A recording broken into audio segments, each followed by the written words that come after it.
Versus Wrecking Crew released in August of 1984. Unlike most other Versus system games, this one actually released before the NES equivalent. It's quite likely that you are already familiar with the NES Wrecking Crew, but this one is actually pretty interesting when compared to that one. NES Wrecking Crew is more of a puzzle game, while this is a competitive action game. That means I'd actually recommend watching this one alongside the later NES port, since both are distinct enough that I'd say they're different games. As is the case with many of these 1984 games that are terrible to beat, there is a sort of caveat with the way I did beat this one. I've yet to really play with the dip switches for these arcade games, but this time I did decide to up the amount of lives I start with as well as the frequency of getting them. I don't think this is cheating since you could go to an actual arcade that set up the game this way, but I feel like it's significant enough to note why I'm gaining lives a bit easier than you would if you're playing this one.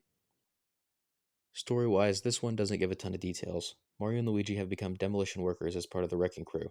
This seems to happen in the middle of the Odd Jobs era alongside stuff like Mario Cement Factory and the Game & Watch Mario Bros. I'd still say before Arcade Mario Bros. Because of what we know in the future. There's some sort of sibling rivalry going on since Luigi acts as one of the main obstacles as you play. The site has been attacked by a bunch of weird creatures called Gotchawrenches that Mario and Luigi have to avoid as they continue their job. This game has two varieties of promotional material, one featuring the Mario Bros. And another featuring more generic construction workers. This is because the game was conceptualized as its own thing rather than as a Mario game, which is a story that will happen very often as many new series that pop up. As a versus system game, there's an emphasis on the multiplayer mode, which I can't really play because I have no friends. I instead play the single player mode, where my goal is to beat Phase 12. On the second screen, you will play as Luigi even if it is the single player mode, which I do find interesting. Something absolutely insane to think about is this is the first game with a unique enemy since Donkey Kong 3, which was a whole 8 months ago from my perspective. This new enemy is the Gotchawrench, which there are 3 varieties of. These guys will just kinda head in straight lines and will climb up most ladders they run into, though occasionally will just skip them, which is kind of annoying and I'd prefer if their behavior was more consistent. Given that they're just straight up living wrenches, I'd assume they're mechanical, essentially just robots. We've seen an example of mechanical creatures before with the Snapjaws, though Mario was the one directing those. I'm curious who set these loose on the demolition site. It's funny to imagine this is just a weird form of protest for this building being taken down. There's no direct way to stop them unless they're on the opposite side of the screen, which is a major mechanic for the game. The overall objective of the game is to destroy all of the walls present on the stage. The left and right sides of the screen loop to the other side like Mario Bros. There are multiple kinds of walls. The locker-looking ones take 1 hit, there are gray and dark gray walls which take 2 and 3 hits, and there's destructible ladders which take 1 but can temporarily be left as an escape route for the enemies. The yellow ladders cannot be destroyed. The doors can't be interacted with Mario aside from opening them, but they let enemies cross over to the other side of the screen. The enemies with the blue shading are on the opposite side of the screen alongside Luigi and can't harm Mario.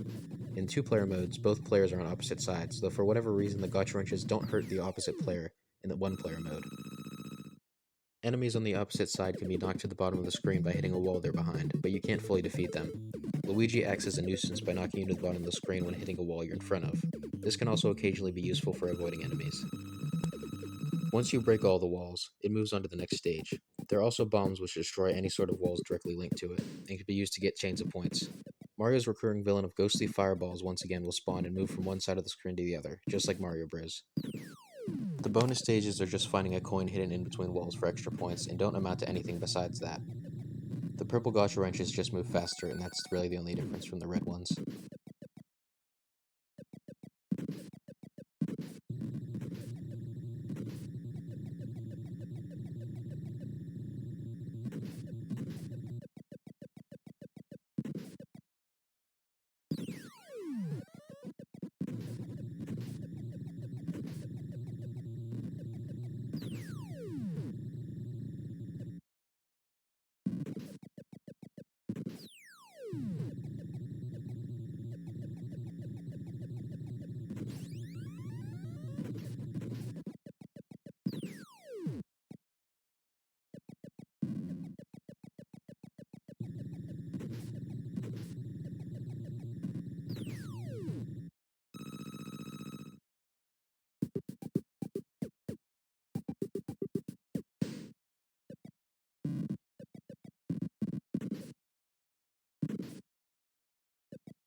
If the first wall you break in the bonus stage has the coin, you get a super bonus and extra points. Surprisingly, this isn't all that uncommon.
Here's the third variety of Gotchawrench, which has an axe for a head.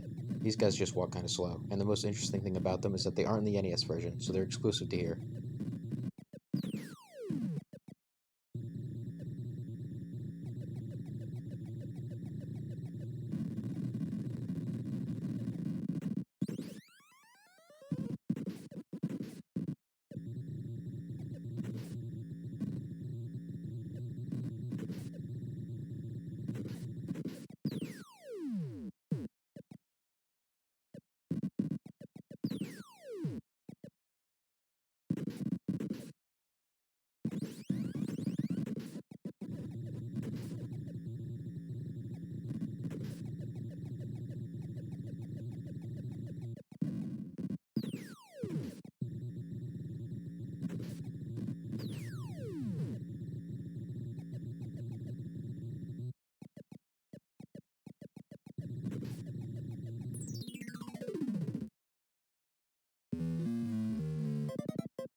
Phase 12 is the final unique phase of the game. From now on, everything just loops.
Here's what happens if you don't manage to get the bonus stage coin, and here's what happens when you run out of time.